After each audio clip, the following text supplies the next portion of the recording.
Stock market లో invest చేసి మీ డబ్బులు డబుల్ చేసుకోవాలనుకుంటున్నారా? విజయవాడలో జరిగే సుందరరామిరెడ్డి గారి లైవ్ సెమినార్ కి అటెండ్ అవ్వండి.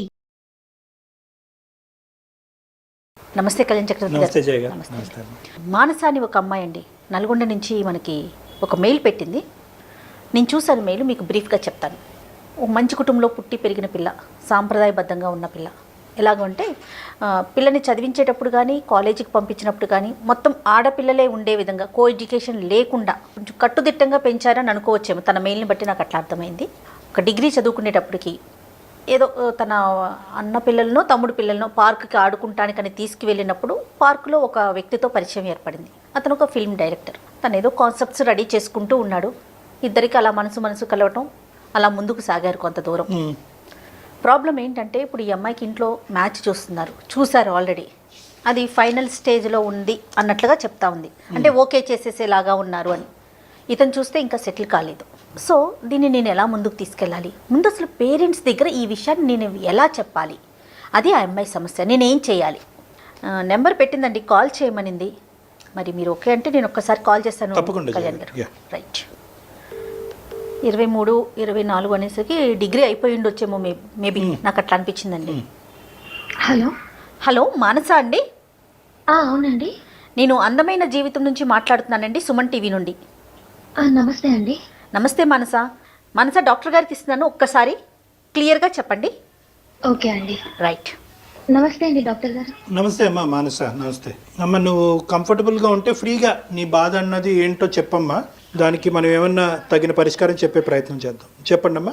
నేను ఒక అబ్బాయిని ప్రేమించానండి. ఆ అబ్బాయి ఫిలిం డైరెక్టర్ అవ్వాలని తన అంబిషన్. నేను ఆ అబ్బాయిని ఒక గత 3 years గా ప్రేమిస్తూనే ఉన్నాను. 3 years గా మేము డీప్ లవ్ లో ఉన్నాము. నీ ఏజ్ ఎంతమ్మా ఇప్పుడు మానస? లవ్ స్టార్ట్ అప్పుడు అండి? కదమ్మా, ఇప్పుడు నీ వయసు ఎంత? ఇప్పుడు నేను 24 అండి. 24 అంటే 21 నుంచి ప్రేమిస్తున్నారు మీరు అతన్ని? 21 నుంచి అండి. అంతకు ముందు కూడా పరిచయం ఉందమ్మా? లేదండి. He's complete stranger to me. నేను ఆ అబ్బాయిని ప్రేమిస్తున్నందువల్ల మా ఇంట్లో వాళ్ళు ఎన్ని సంబంధాలు తెచ్చినా క్యాన్సిల్ చేసుకుంటూ వచ్చాను. మా ఇంట్లో ఎలా అంటే, అమ్మాయి అంటే ఎన్ని రిస్ట్రిక్షన్స్ ఉన్నాయి అంటే, అబ్బాయిని అసలు చూడకూడదు. చిన్నప్పటి నుంచి నాది గర్ల్స్ కాలేజ్, గర్ల్స్ స్కూల్. బయటికి కూడా వెళ్ళనిచ్చేవారు కాదండి. కానీ అనుకోకుండా ఇతనితో పరిచయం అయ్యి ఇతనితో లవ్ ఇట్స్ హ్యాపెన్ అండి. కానీ ఇప్పుడు ఇతన్ని నేను మర్చిపోలేను. కానీ ఇప్పుడు ఇంట్లో ఏంటి అని అంటే, ఒక మంచి సంబంధం వచ్చింది, NRI సంబంధం. కానీ ఈ సంబంధం, ఈ మ్యాచ్ రిజెక్ట్ చేయడానికి నా దగ్గర ఆప్షన్ లేకుండా పోయిందండి. ఎందుకంటే ఈ 3 years నుంచి నేను ప్రతి ఒక్క మ్యాచ్ ని రిజెక్ట్ చేస్తూ వచ్చాను. బట్ ఈ మ్యాచ్ అనేది రిజెక్ట్ చేయలేకపోతున్నాను. అంటే వాళ్ళు ఫిక్స్ అయిపోయారు. ఇంకా ఈ అబ్బాయిని మర్చిపోలేను. అతనితో డిస్కస్ చేశారా మానస మీరు ఈ విషయాన్ని? చేశానండి. అతన్ని వచ్చి మాట్లాడమని కూడా చెప్పాను. బట్ అతను ఏమంటున్నాడు అంటే, నాకు ఒక అంబిషన్ ఉంది, అది అయ్యాక నేను వచ్చి మాట్లాడితే బాగుంటుంది. ఇప్పుడు నేను ఏం చేయకుండా వచ్చి మీ అమ్మాయిని పెళ్లి చేసుకుంటా అంటే ఎవరు ఒప్పుకోరు కదా, ఎలా మాట్లాడమంటావని చెప్పి అని అడుగుతున్నారు. 3 years పాటు జరిగినటువంటి మీ జర్నీలో ఏదో ఒక ప్రత్యేకంగా మన సాంప్రదాయంలో ఉండేటటువంటి ఒక ఆడపిల్లకి ఒక టైం లైన్ అన్నది డిసైడ్ చేసుకోవాలి కదమ్మా. అంటే ఇప్పుడు అతను డైరెక్టర్ పూర్తిగా అవ్వటానికో, లేదంటే ఫుల్ ఫ్లెడ్జ్డ్గా అతను సాటిస్ఫై అయ్యేటటువంటి డైరెక్టర్ అవటానికో ఇంకొక 15 సంవత్సరాలు పట్టచ్చు అనుకుందాం. అంటే 15 సంవత్సరాల వరకు అతను నేను పెళ్లి చేసుకోడా, 15 సంవత్సరాల వరకు నీకు వచ్చేటటువంటి సంబంధాలను అన్నింటినీ కూడా ఇలా కొట్టి పారేస్తూ దొంగచాటున ఈ విధంగా నడుచుకోవటం ఒకటేనా దారి? ఇది ఎప్పుడన్నా మీరు డిస్కస్ చేశారా? టైం లైన్ ఏంటి? ఒక 6 years, 5 years, ఏదో ఒక టైం లైన్ మాట్లాడుకుని ఉంటారు కదా ఈ 3 years ప్రేమాయణాలు. ఇప్పుడు సక్సెస్ అనేది టైం బట్టి ఈ టైంలో వస్తుంది అని మనం ఎలా చెప్పగలుగుతాం? చెప్పలేం. కానీ ఇప్పుడు ఇక్కడ ఏంటంటే ముడిపడినటువంటి అంశం, బహుశా అతను ఇప్పుడు పెళ్లి చేసుకున్నా ఇంకో 15 సంవత్సరాల తర్వాత పెళ్లి చేసుకున్నా కూడా పెద్ద సమస్య కాదేమో. కానీ నీ జీవితంలో ఆ ఈక్వేషన్ లేనప్పుడు మీరు ఎప్పుడైనా కూడా అతనికి ఒక బౌండరీ గీసారా? ఎంతకాలం నేను వెయిట్ చేయాలి, ఎంతకాలం లోపల నీకు సక్సెస్ వస్తుంది, రానటువంటి పక్షంలో నేను నా తల్లిదండ్రులకు ఏమని చెప్పాలి అనేటటువంటి బౌండరీలను గీసారా మీరు? నేను కూడా అతన్ని మంచి ఫిలిం డైరెక్టర్ గా చూడాలని నా కోరిక కూడా కదండి, అది బలంగా ఏర్పడింది. సో నేను ఈ టైం వరకు అని చెప్పి నేను ఒక బౌండరీ గీయలేను కదండి. కాదు, అతని అంబిషన్ తెలుసు, అతని గోల్ తెలుసు, అతని వ్యక్తిత్వం తెలుసు. ఇవన్నీ తెలిసాక కూడా నేను అతనికి ఇలా బౌండరీ లైన్ గీస్తూ ఉండలేను కదండి. మానస, ఒకటి వినండి, మీరు బౌండరీ గీయలేరు, మీరు ఒక మంచి డైరెక్టర్ను ఊహించుకుంటున్నారు, కానీ వయస్సు ఆగుతుందా? తల్లిదండ్రులు ఊరుకుంటారా? తల్లిదండ్రులు ఊరుకొని ఉంచుకోగలుగుతారా ఆడపిల్లని ఇంట్లో? వాళ్ళకంటూ ఒక టైం ఉంటుంది కదా. మరి వాళ్ళ వైపు నుంచి ఇప్పుడు ఇంత సాంప్రదాయమైన కుటుంబం నుంచి వచ్చారు, మిమ్మల్ని చదివించిందే girls school and girls college అని చెప్తున్నారు కదా. ఒక వ్యక్తిని మీరు ప్రేమించేశారు, అతనికి ఒక బౌండరీ లేదంటున్నారు, ఎప్పుడు సక్సెస్ అవుతుందో తెలియదని మీరే చెప్తున్నారు. మరి దీన్ని అసలు ఏ విధంగా మీరు అర్థం చేసుకుంటున్నారు? ఎప్పుడు అవుతుంది అని చెప్పలేను, కానీ ఖచ్చితంగా అవుతారండి. ఎందుకంటే అతనికి అంత టాలెంట్ ఉంది. ఇక్కడ చాలా వరకు నువ్వు యూనిలాటరల్గానే ఆలోచిస్తున్నావు.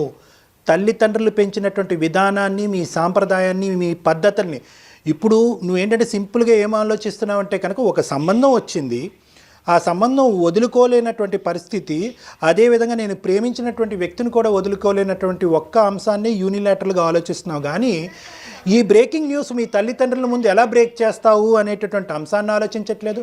ఈ న్యూస్ మీ తల్లిదండ్రులకు బ్రేక్ చేసిన తర్వాత వాళ్ళు మానసికంగా ఏమవుతారు అనేటటువంటి అంశాన్ని నువ్వు ఆలోచించలేదు. ఇవన్నీ ఆలోచించకుండా నువ్వు ఇంకా అతని అంబిషన్ గురించి ఎక్కువ ఆలోచిస్తున్నట్టు నాకు అనిపిస్తుంది. I'm sorry. లేదండి, అలా లేదు. నాకు ఆ సంబంధం ఇష్టం లేదు. నాకు ఇతను మనసులో ఉంచుకొని నేను అతన్ని ఎలా చేసుకుంటాను? కరెక్టే మానస. మరి అలాంటప్పుడు అతని వైపు నుంచి అయినా రెడీగా ఉందా? ఇప్పుడు మీ ఇద్దరి విషయంలో మీరు ఒక్కరే రెడీగా ఉన్నారు, అటు పేరెంట్స్ లేరు, ఇటు ఆ అబ్బాయి కూడా రెడీగా లేరు కదా. ఎన్ని సంవత్సరాలు వెయిట్ చేయగలుగుతారు?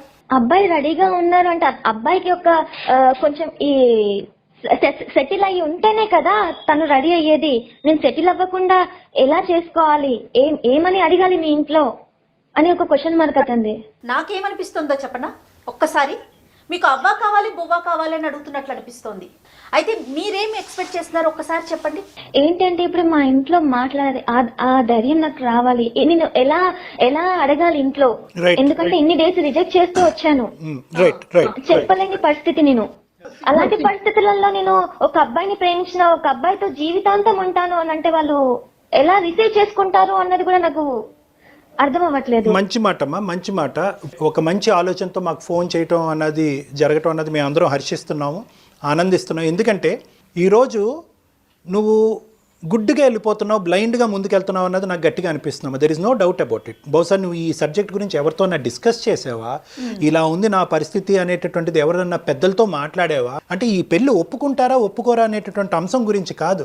నువ్వు వెళ్ళేటటువంటి దారి ఏదైతే ఉందో, ఒక క్రమ పద్ధతిలో, ఒక బాధ్యతాయుతంగా, ఒక నమ్మకంతో పెంచినటువంటి తల్లిదండ్రులకి ఈ విధమైనటువంటి లోకాన్ని, ప్రపంచాన్ని నువ్వు తొందరలోనే చూపెట్టబోతున్నావు. తద్వారా వాళ్ళు ఎలా రియాక్ట్ అవ్వబోతున్నారు, ఎప్పటికైనా ఇంకొక 4-5 సంవత్సరాల తర్వాత అయినా కూడా మీ తల్లిదండ్రులని నువ్వు ఒప్పించేటటువంటి పరిస్థితి ఉందా లేదా అన్నది ఎవరో ఒక పెద్దలతో మాట్లాడాలి కదమ్మా. నువ్వు ఎవరో ఒకరితో మాట్లాడాలి. నీ ప్రేమ నిజమే, నీ ప్రేమ వాస్తవమే, నీది నమ్మకమైనటువంటి ప్రేమే, నిస్వార్థమైనటువంటి ప్రేమే, ఎదురుగా ఉండేటటువంటి ప్రేమికుడి యొక్క ఎదుగుదల కోరుకుంటూ ముందుకెళ్ళేటటువంటి ప్రేమే, కాదనట్లేదు. కానీ ఇక్కడ ఏంటంటే ఒక చేతులతో చప్పట్లు కొట్టలేమమ్మా. నీ తల్లిదండ్రుల యొక్క పాత్ర నీ జీవితంలో చాలా ఇంపార్టెంట్. వాళ్ళ యొక్క ఆలోచన, ఆ కుటుంబ సాంప్రదాయం, పద్ధతులు, విలువలను కూడా బ్యాలెన్స్ చేసినప్పుడే అది అసలైనటువంటి ప్రేమగా నేను భావిస్తాను. అటువైపున ఆ అబ్బాయి పేరెంట్స్ అసలు ఏమంటున్నారు? అతనికి తెలుసా మనసా? డైరెక్టర్ గారి పేరెంట్స్ ఏమంటున్నారు? మా కాబోయే డైరెక్టర్ గారి పేరెంట్స్, వాళ్ళ పేరెంట్స్ ఇతనికి ఎప్పుడు సపోర్ట్ చేయరండి. ఎందుకంటే ఈ ఫీల్డ్ కి వెళ్తున్నాను అంటే ఎవరు మాత్రం సపోర్ట్ చేస్తున్నారు అంటే ఎప్పుడు సక్సెస్ అవుతారు, ఎప్పుడు ఏ టైంలో ఏమవుతుంది అన్నది ఏది తెలియదు కదండి ఈ ఫీల్డ్ లో. కాబట్టి ఇది చేసుకోవచ్చు కదా అని చెప్పి ఎవరు సపోర్ట్ చేయట్లేదు. ఇప్పుడు నేను అతనికి సపోర్ట్ చేసేది అనేది ఎవరైనా ఉంటే అది నేను ఒక్కదాన్నే. ఓకే ఓకే ఓకే నీ సపోర్ట్ అతనికి కావాలి అన్నది అర్థం అవుతుందమ్మా. నిన్నైతే కనుక అతను నిస్వార్థంగా ప్రేమిస్తున్నాడు అనే నమ్మకం నీకు ఉంది కదా. Point, most important point. అవునండి. ఇదేమి అంటే I'm sorry to ask you, నువ్వు తప్పుగా అనుకోవద్దు మానస, ఇదేమి ఊహాజనకమైనటువంటి ప్రేమ ఏం కాదు కదమ్మా. ఇప్పుడు అసలు కాదండి, అసలు కాదు. ఎందుకంటే మేము ఎప్పుడు కలిసి పార్కులకి, సినిమాలకి తిరిగింది లేదు.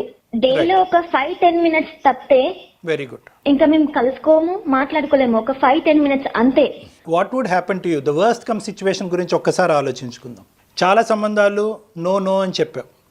ఈ రోజు కాకపోతే రేపైనా కూడా మీ తల్లిదండ్రులు ఖచ్చితంగా ఒక నిజమన్నది తెలుస్తుంది. నీ మనసులో ఎవరో ఒకరు ఉన్నారన్నది ఇది పసిగట్టడం, పక్కన ఎవరినో పెట్టుకుని అతన్ని దాగుడు మూతలు ఆడటం అన్నది కష్టం. ఈ రోజు కాకపోతే రేపన్నది తెలుస్తుంది.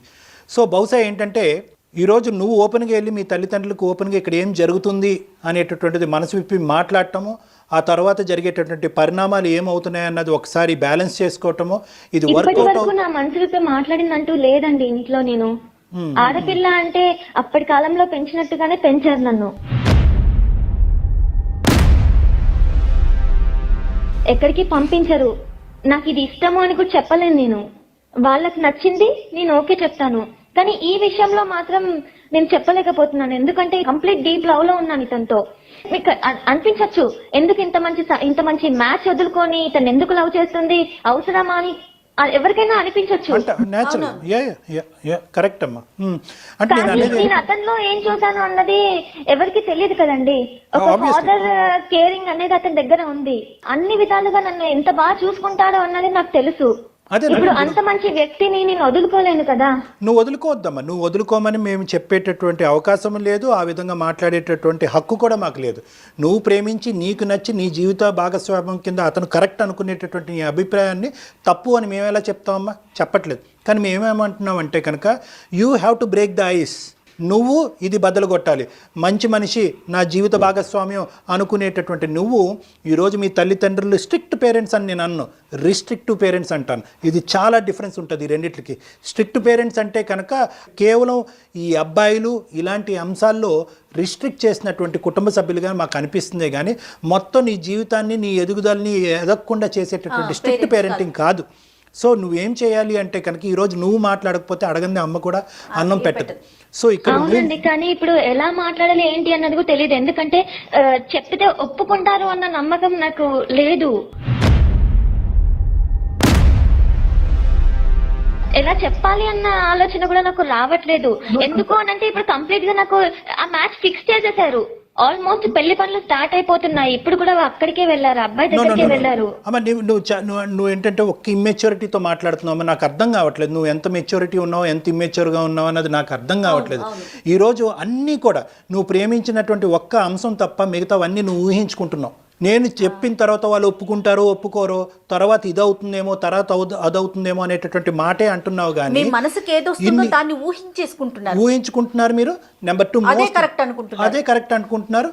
మోస్ట్ ఇంపార్టెంట్ ఇక్కడ నువ్వు గుర్తుపెట్టుకోవాల్సింది ఏంటంటే, నేను ఇలా చెప్పటం వల్ల మా అమ్మ నాన్న ఒప్పుకుంటారా లేదా అనే అంశాన్నే మీరు ఆలోచిస్తున్నారు. కానీ రేపొద్దున ఎవరి ద్వారానో నేను ఇన్ని పెళ్ళిళ్ళు చెడగొట్టడానికి ఈ విధమైనటువంటి ప్రేమ కారణం అన్న విషయం తెలిసిన తర్వాత వాళ్ళు ఏమవుతారు అన్నది మీరు ఇంకా ఆలోచించట్లేదు.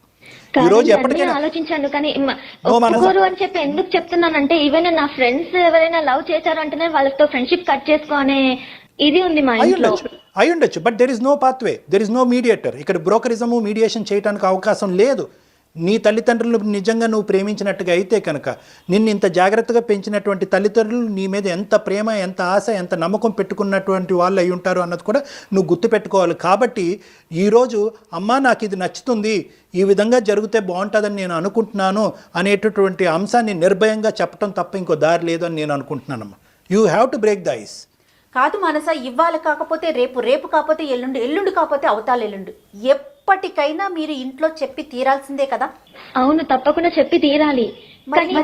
అడుగు ముందుకు వెయ్యాల్సిందే మానస. మీరు ఊహించుకోకండి. మా రిలేటివ్స్ లో కూడా వాళ్ళ పిల్లలు, అంటే మా బాబాయ్ పిల్లలు, మా పెద్దనాన్న పిల్లలు, వాళ్ళు లవ్ చేసాం ఇలా అని ముందుకొచ్చి చెప్పినా కూడా వాళ్ళకి పెళ్లి చేయలేదు. వీళ్ళు తెచ్చిన సంబంధమే చేశారు. ఇప్పుడు నాకు చేస్తారో అని ఏ నమ్మకంతో నేను వెళ్ళను వాళ్ళ దగ్గరికి, ఏ నమ్మకంతో వాళ్ళ ముందుకు వెళ్ళను. సైకాలజీలో కాన్సెప్ట్ ఉంటుంది మనస, don't think about the climax. అంటే ఏంటంటే నేను పరీక్ష పాస్ అవుతానా ఫెయిల్ అవుతానా అనే ఆలోచనతో వెళ్ళేటటువంటి వాళ్ళు పరీక్షలు సరిగ్గా రాయరు. నేను కష్టపడ్డాను, నేను నమ్మకంగా ఒకటి చేయాలి అని అనుకుంటున్నాను అనేటటువంటి ఆలోచనతో ఆ అడుగు ముందుకు వెయ్యాలి అనేటటువంటి ఉద్దేశం ఈజ్ ఓపెన్ సైకాలజీ అంటాం. నువ్వు క్లోజ్డ్ సైకాలజీలో వెళ్తున్నావు అంటే వీళ్ళు నో చెప్తారు కాబట్టి ఇది దాచిపెట్టి ఇలా టైం పాస్ చేద్దామని అనుకుంటున్నాం. ఈ టైం పాస్ అనేటటువంటిది మంచిది కాదమ్మా. ఎందుకంటే ఎలా అంటారండి ఇది? కాదమ్మా, ఇప్పుడు మరి అంతే కదా. ఇప్పుడు ఎన్ని సంబంధాలు ఇప్పటి వరకు మీరు నో చెప్పుంటారు చెప్పండి? చాలానే చెప్పానండి, చాలానే చెప్పాను. ఎందుకంటే మా దగ్గర ఒక 20 ఏజ్ వచ్చింది అంటే వాళ్ళకి పెళ్లి సంబంధాలు చూసి త్వరగా పెళ్లి చేసేయాలని అనుకుంటారు. మరి ఫ్యూచర్ లో కూడా ఇంకా నో చెప్తూనే ఉంటారా మానస, మీరు ధైర్యం చేయకపోతే? ఇప్పుడు నో చెప్పే సిచ్యువేషన్ కూడా లేదండి నాకు. అంటే ఇప్పుడు దానికి ఎస్ అని చెప్పేటట్టుగా నాకు ఎటు లేదు. ఇక్కడ చెప్పలేను, ఇక్కడ చెప్పలేను, అలాగే ఉంది ఇప్పుడు. ఎందుకంటే వాళ్ళు ఆల్మోస్ట్ ఫిక్స్ చేసేసారు పెళ్లిని. ఇప్పుడు నా డెసిషన్ కోసం కూడా వాళ్ళు వెయిట్ చేయట్లేదు. నేను ఇతనితో కలిసి బతకాలంటే ఏం చేయాలి అన్నదానికి మీరు ఒక సొల్యూషన్ ఇస్తారు అన్న నమ్మకంతో నేను చేశాను. కానీ ఖచ్చితంగా ఇచ్చేటటువంటి సొల్యూషన్ ఎప్పుడు కూడా చేదుగానే ఉంటుందమ్మా. ఇక్కడ కఠినంగానే అనిపించినా కూడా తప్పదు, ఆ దిక్కును పోవటం అనేది తప్పదు నీకు. ఎందుకంటే కనుక there is no magical solution. ఏదో ఒక మంత్రం వేసినట్టుగా మీ తల్లిదండ్రులకు ఒక మెసేజ్ పాస్ అవటము, ఆ మెసేజ్ పాస్ అయినటువంటి రెండో రోజుకి వాళ్ళు వచ్చి అద్భుతంగా ఈ పెళ్లిని ఓకే చేసేయటము, మీ ఇద్దరి మీద అక్షింతలు వేయటం అనేటటువంటి. ఎందుకంటే ఇక్కడ 2 చిక్కుముళ్ళు ఉన్నాయి. ఒకప్పుడు మీ తల్లిదండ్రుల దగ్గరికి వెళ్ళి మీరు ఒప్పించేటటువంటి ప్రయత్నం చేసిన ఈ కాబోయేటటువంటి డైరెక్టర్ అయినటువంటి అతను నేను డైరెక్టర్ అయిన తర్వాతే పెళ్లి చేసుకుంటాను, అది 5 సంవత్సరాలు అవ్వచ్చు 10 సంవత్సరాలతో అవ్వచ్చు అనే క్లాజ్ పెడితే కనుక మీ తల్లిదండ్రులు మళ్ళీ వెనుదిరగచ్చు. సో ఇక్కడ చాలా చిక్కుముళ్ళు ఉన్నాయి. It is not a straight forward solution. ఇక్కడ మొత్తం సినారియోలో కనిపించేటటువంటిది ఒకే ఒకటి ఏంటంటే నువ్వు ఆ అబ్బాయిని స్వచ్ఛంగా ప్రేమిస్తున్నావు, ఆ అబ్బాయి నిన్ను స్వచ్ఛంగా ప్రేమిస్తున్నాడు అనేటటువంటిది ఒక్కటే ఇక్కడ క్లియర్గా కనిపిస్తుంది. సో ఏంటంటే ఇక్కడ చాలా మెట్లు ఎక్కాలి, మీరు చాలా ముందుకు వెళ్ళవలసినటువంటి అవసరం ఉంది. దాంట్లో మొదటి మెట్టు ఏంటంటే కనుక ఈ దాగుడు మూతలు అనేటటువంటిది ఇంకా ఆపేసి ధైర్య సాహసాలు పెంపొందించుకుని తల్లిదండ్రులు ఎదురుగుంటా కూర్చుని నీ మనసులో ఉన్న అభిప్రాయం చెప్పు. ఆ తర్వాత మీ తల్లిదండ్రులు ఒప్పుకుని ముందుకు రావాలి.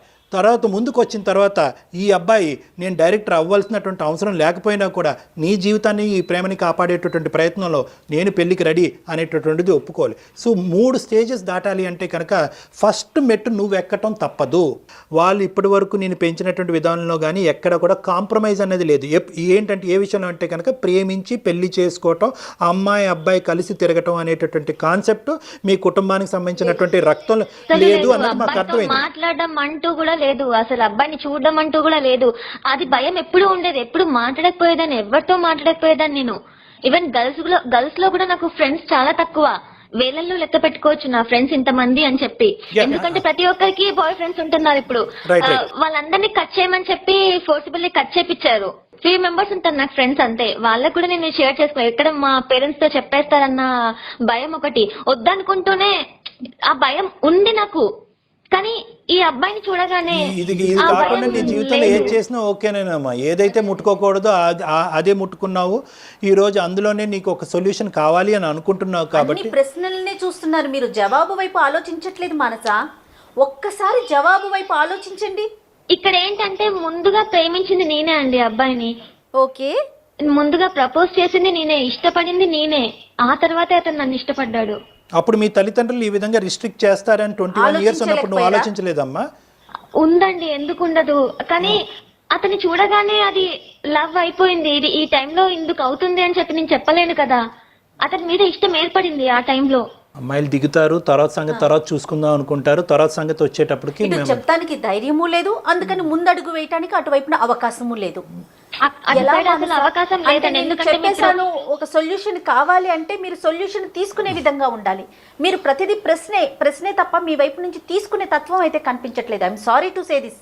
అలా అయితే అనకండి. No you have to make an attempt అమ్మ. Step in to the door అంటాం. లైఫ్లో నీకు అతి పెద్ద పరీక్ష ఇదే అనుకో.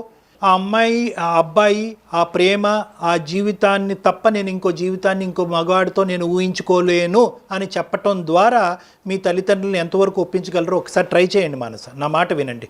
నువ్వు నీ ధైర్యాన్ని పెంచుకోవాలి, ముందుకెళ్ళాలి, వాళ్ళకి ఒక విషయాన్ని చెప్పాలి. లేదు అంటే కనుక అసలు ప్రేమే కాదమ్మా. ధైర్యం లేకపోతే అసలు ప్రేమించేటటువంటి హక్కే లేదు. అప్పుడు ఏదో చూసానండి, కళ్ళు కలిసినాయండి, ప్రేమ మొదలైందండి, తర్వాత తల్లిదండ్రులకి చెప్పుకునే తర్వాత సంగతి తర్వాత చూసుకుందాం అని చెప్పి 3 సంవత్సరాలు మనం టైం పాస్ చేసినట్టేనమ్మా ఇదంతా కూడా. సో నా ఉద్దేశం ఏంటంటే కనుక ఈ రోజు పార్కులకి సినిమాలకి తిరిగితే టైం పాస్ చేసినట్టు ఆ టైం పాస్ కాదమ్మా. అమ్మ నువ్వు తప్పుగా అర్థం చేసుకున్నావు అమ్మ, తప్పుగా అర్థం చేసుకున్నావు. అంటే తల్లిదండ్రులకి దాచిపెట్టి టైం పాస్ చేయటం అనేటటువంటి అంశం అంటున్నాను. మీరేదో ఎంటర్టైన్ అయ్యారు, భార్యాభర్తల్లాగా వ్యవహరించారు పెళ్లికి ముందే అని నేను అనట్లే. అబ్బాయితో మాట్లాడితేనే ఒప్పుకొని మా ఇంట్లో ఈ అబ్బాయిని ప్రేమించాను అని చెప్పి ధైర్యం ఎలా చేయాలండి? అదే ఇప్పుడు అది ఒక్కటే దారి కనిపిస్తుంది. ఒకవేళ మీరు మా పేరెంట్స్ సిచ్యువేషన్ లో ఉన్నారు అనుకోండి, మా పేరెంట్స్ ప్లేస్ లోనే మీరు ఉన్నారు అనుకోండి, ఒక మంచి సంబంధం వచ్చింది, ఇప్పుడు మీరు ఇది చేసుకోమంటారు అది చేసుకోమంటారు, ఒకసారి చెప్పండి మీరు. మీ ఇంట్లో జరిగేటటువంటి అంశాలు, మా ఇంట్లో జరిగేటటువంటి అంశాలు ఇండివిజువలిస్టిక్గా ఎక్స్క్లూజివ్. ఈరోజు నేను సింపుల్గా నేను అనొచ్చు, నేను ఒకప్పుడు అదే పరిస్థితి వస్తే కనుక నేనేం చేస్తాను అని నువ్వు అడుగుతున్నావు. ఒకప్పుడు బ్రాడ్ మైండెడ్గా ఉండేటటువంటి ఫాదర్ ఉంటే కనుక ఏం చేస్తారు అంటే కనుక ఆ సిచ్యువేషన్ అసెస్ చేసి ముందుకు పంపిస్తారు. ప్రేమించేటటువంటి వ్యక్తిని పెళ్లి చేసుకోమ్మా అని చెప్పి ముందుకు పంపిస్తారు. మీ ఫాదర్ యొక్క మైండ్ సెట్ ఎంత బ్రాడ్గా ఉందన్నది మేము ఇక్కడ కూర్చొని అసెస్ చేయలేం కదమ్మా. లేదండి, అంత బ్రాడ్ గా లేదు. లవ్ అన్న అబ్బాయిలతో మాట్లాడడం అన్నది పెద్ద క్రైమ్ అది మా మరి- ఇంట్లో. ఈవెన్ మా మరి నీ ప్రేమను త్యాగం చేయడానికి నువ్వు రెడీగానే ఉన్నావమ్మా? ఓకే, అటువైపు లేదండి, అస్సలు లేదు. నా అటువైపు ప్రేమ నేను త్యాగం చేసుకోవాలని నేను అతను మర్చిపోయి కూడా ఉండలేనండి. ఇంకొక ప్రశ్న అమ్మా, ఒకప్పుడు మీ తల్లిదండ్రులకి చెప్పిన తర్వాత తల్లిదండ్రులు ఒప్పుకోలేదే అనుకో, నీ ప్రేమను అంగీకరించలేదు అనుకో, వాట్ విల్ యూ డూ? ఇప్పుడు ఇతను చేసుకున్నా కూడా ఇతను డైరెక్టర్ అయ్యేంత వరకు నేను చదువుకున్నా కాబట్టి నాకు జాబ్ చేసే కెపాసిటీ ఉంది. ఓకే, కొద్ది రోజుల వరకు నేను చేసుకోగలుగుతాను. అతను ఖచ్చితంగా అవుతాడన్న నమ్మకం కూడా ఉంది. మానస, రెండే మార్గాలు. ఒకటి మీ పేరెంట్స్ తో మాట్లాడటం, వారు ఎస్ అంటారా నో అంటారా అని చూసుకోవటం. రెండవది అతనితో మాట్లాడటం, అతని వైపు నుంచి వచ్చే సలహా ఏంటి, అతను ఏమంటాడు అనేది అతని ప్రకారం ముందుకు వెళ్ళడం. ఇవి రెండే మార్గాలు ఉన్నాయి. ఏమంటారు డాక్టర్ గారు మీరు? అంతేనమ్మా, అంతే. ఏమ్మా మానస, చెప్పమ్మా, ఈ రెండు మార్గాల్లో ఏది? ఒక్కసారి మా పేరెంట్స్ వచ్చాక అందరినీ కూర్చోబెట్టి మాట్లాడడానికి నా నుంచి ఒక స్టెప్ వేస్తాను. గుడ్ లక్ అమ్మా. ఖచ్చితంగా జీవితాన్ని అందంగా మలుచుకోండి. నాకు అదే ఉందండి. నాకు అందమైన జీవితం కావాలంటే Definitely గా. ఇది స్టెప్ వేయాలి అని చెప్పి మీరు చెప్పాక నాకు అర్థమైంది. నేను కొంచెం ధైర్యం తెచ్చుకొని నేను మాట్లాడడానికి ప్రయత్నిస్తానండి. థ్యాంక్ యూ సో మచ్ అండి. All the best, Mansah. All the best అమ్మా, ఆల్ ద బెస్ట్.